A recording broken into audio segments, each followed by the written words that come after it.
Welcome to the Boomer Banter Show, where we have real talk about aging well. My name is Wendy Green, and I am your host for Boomer Banter. The episode today is going to prepare us in two ways. So, first, any of us that have parents who are still alive will one day be faced with the considerations around selling their home, what to do with it, how to do it. What are the tax implications? What are the emotional implications? Do we need to sell it early because they might need some extra care? So lots of things to think about. And then there's the other side of this where we as homeowners need to think about how to prepare best for our children when they will be in the position of dealing with possibly selling our home or using it for equity or collateral to take care of us. So lots of important information that we're going to talk about today. And of course, there's lots of emotions around this. We won't dive into the emotions a lot because my guest today, Justin Smith, is a certified financial planner. And so he will be talking to us about the money side of this, although, of course, emotions will come into it. Justin is as I said, a financial planner with Savant Wealth Management in Phoenix, Arizona. He specializes in helping people create tax plans for their next chapter. Justin earned a Bachelor of Business Administration degree with a concentration in finance from the University of Michigan Ross School of Business.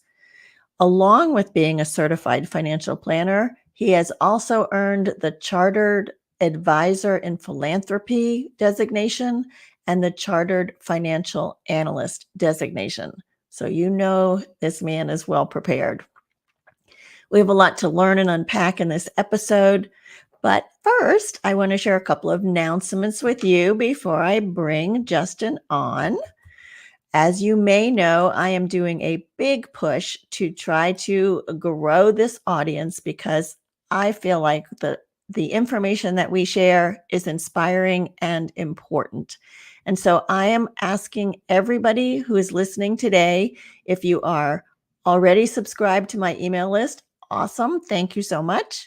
If you are not, then please go to the homepage, heyboomer.biz, and click on Connect with Us so that you can subscribe, and you'll get a weekly newsletter along with Monday show links so that you can listen live at any time. Tell your friends, encourage people to sign up. Go to heyboomer.biz and click on Connect with Us. The other thing, of course, is our wonderful sponsor, Road Scholar, who is the primary leader in nonprofit travel for boomers and beyond. They host the most amazing educational, exciting trips that you can imagine. I have been so happy every time I've gone on one of their trips. And now it is their 50th anniversary. So they are offering they're offering you the opportunity to subscribe to their newsletter and get a chance to win one of 7 trips for 2 people, including airfare from select cities. So when you go to that link, roadscholar.org/heyboomer, you may see, if you've never subscribed, a pop-up that is for the Great Global Giveaway. That's where you would subscribe to their newsletter, and then you're entered automatically into this contest for one of these 7 amazing trips. If you don't see the pop-up, just do a search for it, Great Global Giveaway, and sign up there. So one of the advantages of doing the show live is that you can interact with us in the chat. And I'm sure there's going to be a lot of questions that could come up in your mind based on what we're talking about today. So feel free to enter your questions. If we can't get to them all when we're live, then we will get to them as soon as we can after the show. So let me bring Justin on and let's get started. Hello, Justin. Hi, Wendy. Thanks for having me. Oh, thank you so much for being here. I've already learned so much from talking to you before we even got on the show. So I want to just start with kind of setting the ground level things of the basics. So what should we know about our parents' property and their wishes? Yeah, there is a lot for us to unpack here. It might seem kind of simple. Okay, we've got mom and dad's house, and when they pass, we'll take that, right? On the surface, it's really simple, but there's so many different layers to this, so many personalized considerations that we have to factor in that I want to kind of review a variety of different topics today and start breaking it down so that we can understand the situation, understand some of the big leverage points from a tax and planning perspective that we need to be thinking about, and just arm people with the information they need to make smart decisions here. Because as you Perfect. mentioned, this is an emotionally charged topic. It's fraught with all sorts of complexities on that level. So the financial planning side is actually the simple side of this equation, if you can believe it or not. And that's really the difficulty here is we're layering in, really complex family dynamics at times. Plus, we're talking and thinking about death and dying. Plus, we've got all this complicated financial stuff. It's all woven together into one. So it is really something that takes careful consideration and planning and thought if we want to do this right. Right. So we need to know what our parents' wishes are as far as the home, right? Do they want to Yes.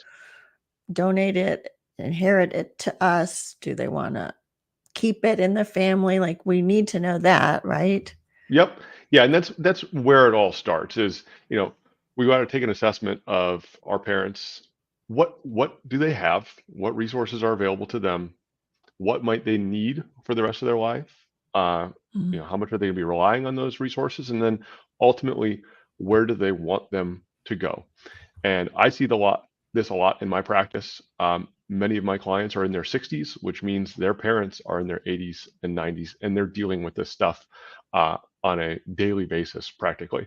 So I see this a lot, and I've seen a number of ways this can go really well. And of course, I've probably seen my fair share of ways where it didn't necessarily go as well as it could have. And I think the through line here is the more preparation and planning we can do ahead of time, the better this is going to be. Again, there's still complicated things we're dealing with, and we can't always make the best of these situations because, again, they might be difficult. We're talking about death and dying and aging and potentially long-term care as well. Those are difficult subjects, but we can at least make the best out of the situation with careful and thoughtful planning. So It, you actually mentioned exactly where we want to start. Where are they at right now? What resources do they have? And where do they want to kind of go over these next years? right. And you mentioned, we need to know what their resources are. So if our parents are in a situation where they may need the equity in their home for either in-home care or to move into an assisted living facility, what are the thought processes we need to go to around that decision? Yeah, so I think I always like to start with, again, let's start with the resource side of the equation. Start putting together kind of a balance sheet of what do they own? Bank accounts, investment accounts, retirement accounts, uh, real estate, et cetera. Really get an understanding of those resources that they have available to them, along with social security, pensions, other things like that. So you can understand what resources are available to them, how much cash flow do they have coming in every month. And then from there, you can start assessing what their needs are. This is what, they probably have a decent idea of what their current stage in life, what they need on either monthly or annual basis to make things work. Maybe Social Security and pensions and maybe some from the investments covers that. But we need to start planning for the next phase and the phase after that. Like you mentioned, this is often a continuum. It might be in-home care for a couple of years.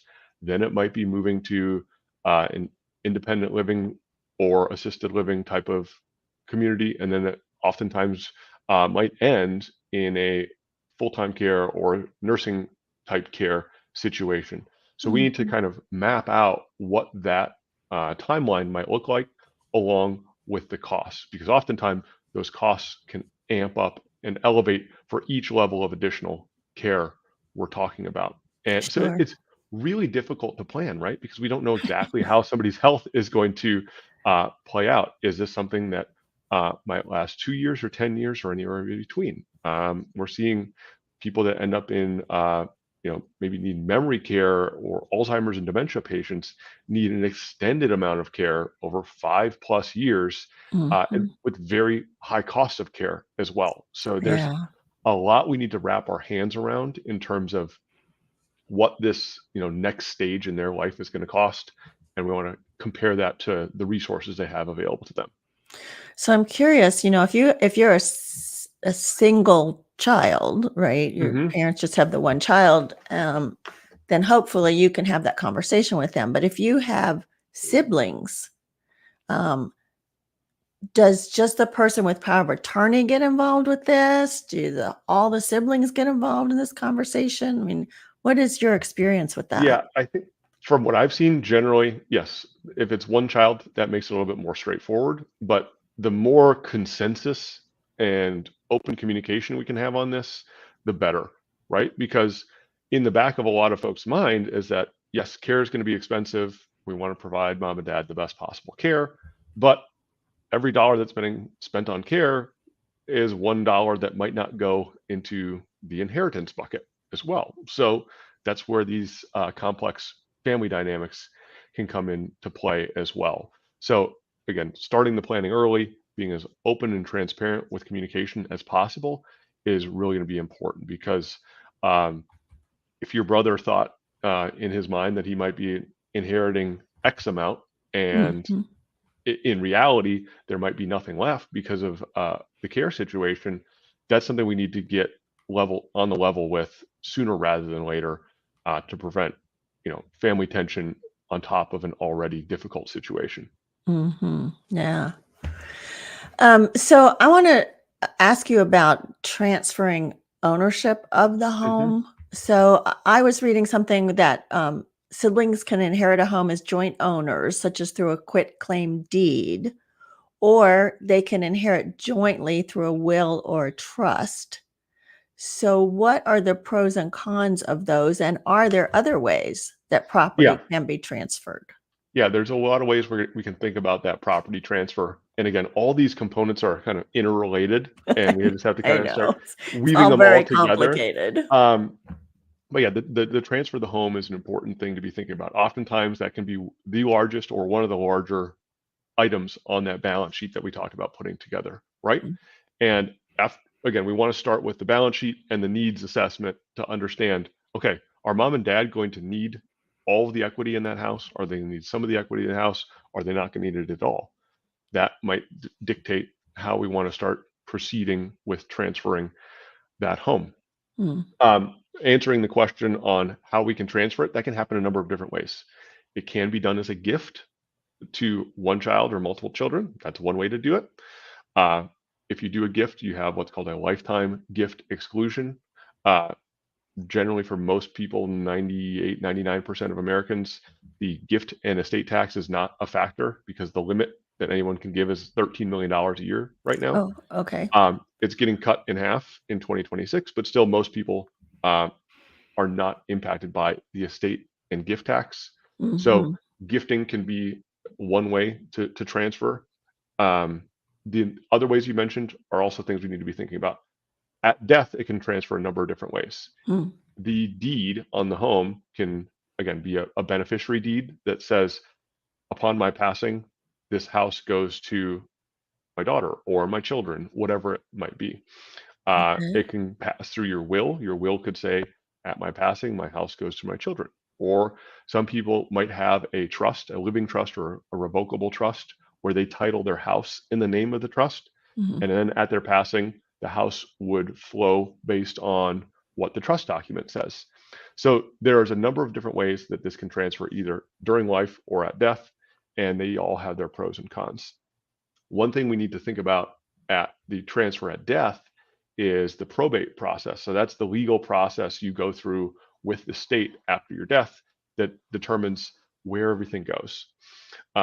If we transfer the ownership of the home via a deed or beneficiary deed, that's going to avoid probate, because you've already named where this is going to go at my death. The house doesn't need to go into probate. Same with a revocable trust. The revocable trust is going to direct where the house is going to go. It doesn't need to go to probate. If you are just leaving your house through your will, or you don't have a will at all, Mm. Then the house is going to go through probate. So that's probably the worst case scenario in terms of transferring, is we want to avoid probate if we can, because that can be costly and expensive. It's going to be very state dependent on what the rules are. So there's 50 different sets of rules and 50 different sets of costs and things like that that we can't weigh in on here today.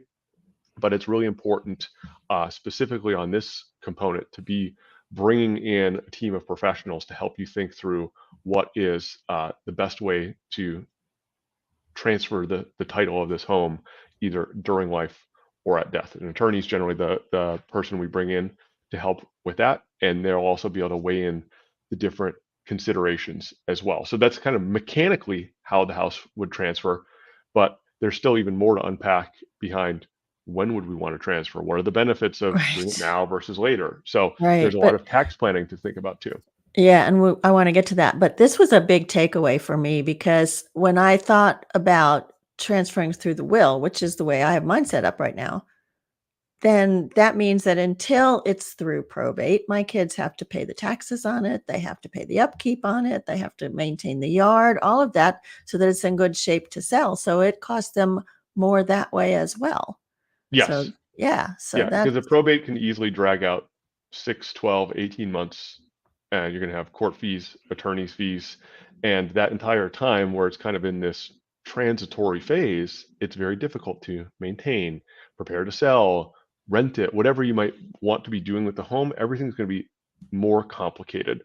So yeah. definitely something that is one of those avoidable problems. As Mhm. long as uh, the owner of the property has capacity to draft legal documents and transfer um, the ownership of the property either via deed or put in their trust or Right. gifting it, then we can avoid the probate situation, which there's really no situation where we'd want the house to go to probate. So Right. that's kind of one of those, again, pre-planning points that we can address ahead of time to save Yeah, big takeaway for stress. me. A lot of stress and complication can be eliminated just from properly addressing that part. Yeah. So you were talking about like when to sell and what, all of that. So that has a lot to do with, and tell me if I'm wrong, but I think that has a lot to do with the cost basis Yes. analysis, right? Yeah, so that's another really big component here that has multiple layers and layers underneath it. And I everybody's know we should talk for home, 2 hours on this, yeah, huh? we'll try to keep it a little tighter than 2 hours, but there's a lot to unpack. So yeah, cost basis is at the core of what are the tax implications of selling or transferring this house, right? Because every house was purchased for some set amount, maybe work or further investment was put into it, and then it's going to be sold at some point. And depending on, what it was bought for, what it was sold for, there could be a gain, which would be taxed. The good news is there's a lot of different tax benefits around home ownership that can eliminate tax if we're careful with our planning. So this is the next component we really wanted to dig into, right? Is that we've gone through the balance sheet to understand, okay, what is the home worth? We also need to know what is its cost basis. So Mhm. simply enough, that starts with just what was paid for it. Now, with your parents' home, this could be decades and decades ago. But generally speaking, you can at least find, even if they don't have the documentation, you can at least find through the title company what they paid for the house, even if they bought it in the 50s. Mhm. Uh, and that is the start of the cost basis. Plus Okay. improvements, they put on an addition or new furnace and air conditioner, new roof, those things will build the cost basis. And again, on the simplest terms, what you sell it for minus the cost basis is the taxable gain. So Okay. property across the whole country has done pretty well over the last couple of years. So just about everybody is going to be sitting on some sort of taxable gain on that property. And we want to plan around what can we do to minimize that tax bill. A couple of really important things we want to be putting into our analysis of what should we do with this home. Uh, there is something called the primary homeowner capital gain exclusion. In fancy tax world, it's called the Section 121 exclusion. You don't need to Oh, memorize that, but okay. uh, basically, you're probably familiar with this. Is that a married couple can exclude 500,000 of gain on their primary residence when they sell it, and a single individual can exclude $250,000 of gains on their primary residence. So this can be a really big benefit if we utilize it correctly. This just needs to be their primary residence for 2 of the last 5 years Okay. to qualify for this gain exclusion. So that right there has a lot to think about, right? If mom and dad need to sell their house to pay for care, they could sell it and then move into an assisted living facility, continuing care community, whatever it might be. And depending on what the difference between their cost basis and the sale price is, they might get to exclude a big chunk of that. Now, if they were to hold the house after they moved in, let's say they held it for 3 years or 4 years, maybe they're renting it, maybe they're letting their kids live there. At a certain point, they are no longer going to have that as their primary residence for 2 of the last 5 years. And they could lose that $500,000 exclusion. So that's a really important thing to be planning on, right? Is that at our capital gains rates, which max out at 20%, the actual dollar value of that $500,000 exclusion times 20% is $100,000. So that's a $100,000 tax benefit potentially that To could be lost if, yes, to for them them. on the sale of Okay. the house. Okay. So they need to be thinking about that carefully. I've seen this go awry again, where mom and dad move out of their primary residence, but then they rent it out, or the kids move into the Mm, house. And if they need to sell it 4 years, 5 years, 6 years down the road, they've now lost that primary residence exclusion. So okay. that should be in the mix of what we're thinking about is let's make sure we're going to capitalize on that exclusion if we're going to sell the house. And then there's another tax benefit that comes into play as well, which is called the cost basis step up. So when somebody holds a property or other investment asset, whether it's real estate, a stock, etc., when you pass away, you get something called a cost basis step up. So even if you bought that home in California in the 50s and it's gone from $50,000 to $2 million, at your passing, the cost basis steps up to the current value. So that can be a huge benefit to the next generation, right? If there's millions of dollars in gains in the property, it would be tax prohibitive potentially to sell it during life. But if you Ah, hold it until they pass away, the cost basis steps up to the current value, which means the capital gains essentially get wiped away. So if you're dealing with a property that's significantly appreciated right. above and beyond that exclusion, you might be wanting to think about, does the cost basis step up something that we want to capitalize on? So that can be very impactful, save potentially hundreds of thousands of dollars. Okay, so if the house hasn't appreciated like significantly in your words, Yep. um, and your parents decide they need to sell it to move into assisted living or something like that, Hmm. continuing care, then they can reap the benefits of that cost basis, that primary residence. Yeah, And there's so again there's that two different helps. things. So Well, let me the I know, I'm just trying to see if I understand. So Yep. that helps them, and it could help the inheritors as well, because now there's extra cash that has gone into their account, right?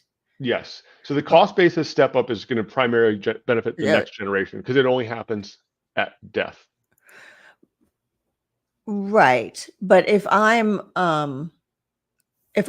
my parents have a home in that situation and they need to move out for whatever reason, does it matter that it was not their primary residence then for the next couple of years?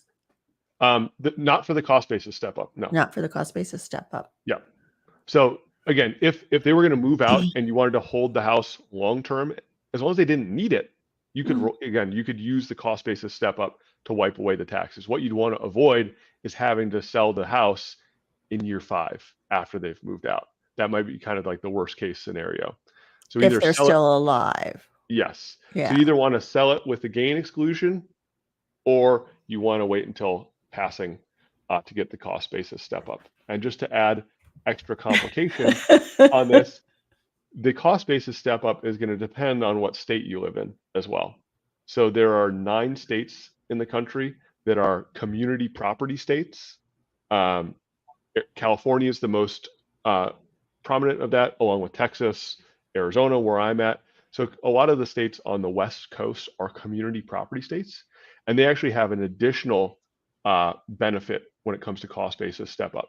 So let's say you have a married couple in a common law state, so the other 41 states, if husband and wife own the house, and let's say there's, to make the math really easy, let's say there's $1 million of gain on the house because they've held it for a really long time. And husband passes away first because statistically that's what happens. His half of the house would step up, but the wife's half would not step up. So Oh, we'd wipe away some of the gain, but not all of it. In a okay. community property state, they hold that house together as community property, and the entire thing steps up at the first death. So that can often be really beneficial. We see this a lot in California, where again, they've held that house for decades. There's been a ton of appreciation, and they might have been trapped from moving for a number of years, even decades, because the tax bill would just be too high to sell that house. Mm. But what we see is, the husband passes away, and now the cost basis has been fully stepped up to the current value. Now, mom can sell the house tax free because it's been fully stepped up, and can be in Ah, a new position to, redeploy that equity to downsize, move into assisted living, pay for care, or whatever it might be. okay. So I want to go back to what we were talking about earlier. Like if a parent puts the house in a trust or gifts it to us or puts it pass on deed, whatever, that step up applies to all of those transfers also? Not to those. So that's where Okay. we have to be very careful with the gifting, right? Because if we gift the asset, or if mom and dad gift the asset, it's going to be gifted with their original cost basis. So that could be Mm. what they paid for the house decades and decades ago. So that when the children then sell it, they're going to have to pay the tax on the gain. And after it's been gifted, it's no longer eligible for the cost basis step up, right? Oh, Because okay. it's no longer on their balance sheet. So this can oftentimes, parents say, they have this, good intention, which is, I want to give this asset to my kids now, but it can actually be a lot more advantageous to either sell it and use the capital gain exclusion, or hold it until death and then pass it, so that we can wipe away a lot of the capital gains. So Oof. we got to think about not just what the intent is with the asset, but what's the best way from a tax standpoint to actually make that transfer happen. Yeah. Oh boy. Okay. So is it a good idea to meet with the financial planner and the attorney with the whole family so that everybody discusses it and is on the same page and has the understanding? Yeah, and this is generally a multi-step process to really start bringing all this together. Obviously, it's really complicated. We're just scratching the surface here Yeah. today, and you can tell that there's just so many layers to this, and every situation is going to be unique. But I would kind of start with that order of operations, understand their resources and the tax implications connected to those resources. Then we got to understand, what are mom and dad's needs. Again, that might be unknown, but long-term care, uh, and home care and things like that could, often range from $5,000 to $10,000 a month or more. So that can be a pretty significant expense. What I like to Mhm. do is kind of figure out what's the burn rate that they're going to have, in kind of let's say a worst case scenario. Say if we've got the 5,000 a month coming in from Social Security and pensions, and they need $10,000 a month for care, that's $5,000 a month we need to cover. Do the resources they have cover that, or for how many years? That kind of expense analysis, or burn rate analysis, will help paint the picture of, okay, where are we going to be in 2 years, 3 years, 5 years from now? Are we going to have to sell the house? Do we have enough other resources that we can hold on to the house for the cost basis step up, whatever it might be? But there's, again, so many different layers to this planning. You want to get on the same page about, what are mom and dad's intentions, what are their resources. Let's make sure the next generation's all in line, and then start, again, assembling that team of trusted professionals to help you make really smart decisions, and also it can help take the temperature down in the room a bit as well. Yeah, this really does sound complicated. So, you tell me one thing and then I think, "Oh, I got it now." And no. Yeah. Um, so you had mentioned something, Justin, about multi-generational tax planning. What is Yeah. that?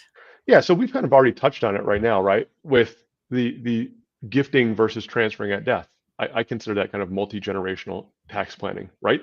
Mom and dad could sell the house now. If it's under the gain exclusion, they could sell the house now for no tax. If they gift it to you and then you sell it tomorrow, you're going to be faced with a huge tax bill. So that's kind of things we want to look at is over not just mom and dad's lifetime, but their lifetime and your lifetime. How can we minimize the total amount of taxes paid? So how we transfer the house is a huge part of that. And another thing I often see with these situations is that, there's usually some level of care required in the last 5 or 10 years, and it can be significant. Mm, The tax benefit to that is that those care expenses are often deductible. And like we said, it's not uncommon for people to be spending $100,000 a year or more in the last couple of years on care. So that can be a really big deduction for mom and dad. It mhm, might be such a big deduction for mom and dad that they have no taxable income or zero taxable income. So we don't want to waste that opportunity because they might have other resources that are taxable. Most often we see this with IRAs, retirement accounts, etc. Right? When you take money out of an IRA, it's taxable to you. When it gets passed down to the next generation, uh, the kids are going to have to take money out of that IRA over the course of 10 years, and that's all going to be taxable as well. So you would rather have mom and dad take the money out now earlier than they have to out of those retirement accounts because they have the big deductions from medical mm, expenses. okay. And they can just hold on to the cash, even if they don't, you know, not necessarily going to need to Needed spend to, it, but take yeah, it out, recognize as much taxable income to offset, to use up the deductions they have so that when it does eventually pass to the kids, especially those retirement accounts pass to the kids, we've kind of tamped down the tax burden as well. Because that's what we see a okay, lot is that mom and dad might be paying zero tax, and the next generation, they're probably in their 50s and 60s. They might be at the highest tax rates of their life. They might right. be paying 30% or more. So 0% is a lot better than 30%. Let's try to tip the scales, level that out, and think about really smart ways that we can manage the tax burden over multiple generations. Right. So if I'm understanding you, they're taking the money out more than the required 4%, more than that required minimum distribution. Hmm. They're quote unquote paying the taxes on it, but they have the write-off for all their Yeah. healthcare needs. And so they're just squirreling that money away. Yep. Yeah. And just put it Okay. into a bank account or brokerage account. Okay. And just get it out of the IRA so that Uncle Sam gets his hands on it once, and now it's out of that retirement account. Because again, even if it's 0% or if they're in the 10 or 15% tax bracket, it's still better than the next generation inheriting and paying potentially 30% or more. Right. That's interesting. Okay. Now, what about the situation where you might have siblings and one of them decides they want to buy mom's house? Yep, we see that a lot. That again probably adds all sorts of additional layers of complication onto it. Right. All right, so sister wants to buy the house. We got to figure out how is she going to pay for the house, right? Is she going to uh, pay cash for that right now? Is she going to use other inheritance resources to pay for that? Sometimes we see this, we trade different pieces of the pie. You get more bank accounts, so this person gets more house. We can see that kind of trading going on. But that still plays into the overall tax strategy too of what's the most advantageous way to transfer this, right? Mhm. It might be best to let the cost basis step up occur and then divvy up the assets opposed to buying and selling the house on a interfamily basis. Again, that there's just so much complexity and complication there, and we want to make sure that it's an equitable outcome for the next generation as well. There's so much to think about, Justin. Um, so if you don't have a financial planner, Like, how do you get this kind of information? Um, a lot, unfortunately, a lot of people just don't. They are just kind of going blind through the situation, and they find themselves in probate with, unnecessary headache and family drama and expense. Um, because there's a lot to learn here, right? It's a And lot.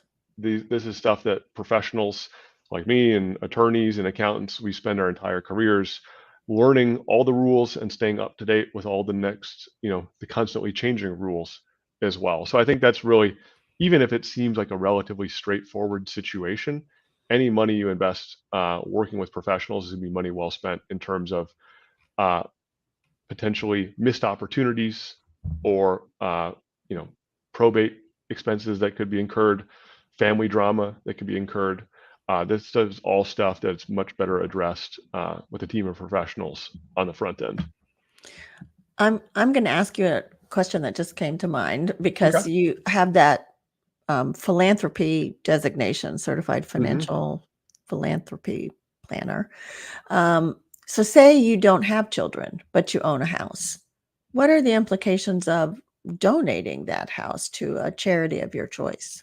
Yeah. So that's actually we could do a whole other podcast just on that. I'll try to keep it brief, but we do see that a lot, right? Where somebody doesn't have any heirs, they know ultimately they want their house to go to a charitable organization. What we can see as beneficial is sometimes there are ways that we can transfer ownership or partial ownership of the house to that charitable, but get some benefits now, as opposed Hmm, to just transferring at death. There's no benefits to you, right? You're gone. okay.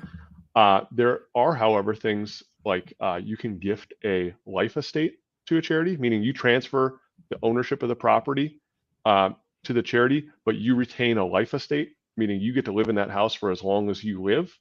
Okay. And the charity eventually gets the house when you pass. The benefit to that is, again, you get to live in the house and you get an upfront charitable deduction. There's also things like called a charitable gift annuity, where you could give the house to charity in exchange for receiving a series of annuity payments from the charity over your Oh, lifetime. interesting. Okay. So that could be a potential way to mitigate some long-term care expenses. Uh, Hmm. you know, you move the house to charity. Let's say the house appreciated a lot. You don't want to sell it. Uh, you're past the gain exclusion.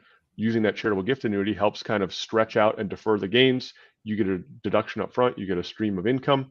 So there's a lot of different ways that we can think about that as well. And even if you do have children, a lot of people with children still have charitable intent as part of their estate plan. And Hmm. that goes back to understanding the whole balance sheet. What are all the resources we have, and what would be the most advantageous ones to leave to charity versus the most advantageous pieces to leave it to children? How do we weave it all together? So again, each layer is, they're all interconnected, and each little component we add makes it a little bit more complex, a little bit more dynamic, and just ramps up the stakes, if you will. Yeah. Yeah, we could do 5 or 6 shows on this. There's just so much to know, and I certainly have found that you know so much. I really appreciated that. Um, if you could leave 2 or 3 or even 4 takeaways, like what's the first 3 or 4 things that someone should do when they're thinking about preparing their home or preparing themselves for this inevitable Yeah. So I think stage? the first step is kind of getting the family all on the same page, getting them aligned. And concurrent with that, we've kind of got the soft side and the hard side of that. The soft side is just setting expectations. What does the next chapter look like for mom and dad? What are their expectations? What do they want to leave? And then we need to go through the dollars and cents side again. What are the resources? What are the tax implications? And what are the costs and needs required there? That's kind of that basic fundamentals that we need to understand. That maybe you can do just on your own, depending on the overall complexity level. But once you get that, you understand the chessboard that you're working with, then it's probably time to bring in a team of professionals to help assess and guide the situation for you. Because even on a basic chessboard, there's still a lot of, almost an infinite number of moves, right? And as we start adding in multiple children and mom and dad with differing care needs and high tax implications of these different resources and maybe charitable intent, that chessboard starts to get really complicated really quickly, which is where Mhm. it makes sense to bring in a professional. So I think that would be where I'd get the first step to get started is get all the pieces laid out on the board and then bring in some professional guidance to help spot all the different potential moves that are available to you. And that is a financial planner and an attorney. Is there anybody else? Your accountant might be able to be part of that team, probably going to be some level there. And sometimes, depending on the specific situations, you might need all three. In some situations, you might just need an attorney. It really depends as well. And what I see my role in this is being the quarterback, if you will, that sees the entire playing board and understands all the different moves. Now, if the house needs to get retitled into a trust or we need to redo the deed, we're obviously going to bring in a licensed attorney for that. And when it comes to preparing the tax return, we're going to bring in the accountant for that. But what you really need is that quarterback or the person that can see the whole playing field, the whole chessboard, if you will, and Mhm. understand where the pieces should be moving. I've always wanted a quarterback on my chessboard. Yeah, I'm mixing my analogies a little bit, but Yes, you are. I should stick to football. So if you want to get in touch with Justin, he has given us his email address, which is jsmith@savantwealth.com. These will all be in the show notes.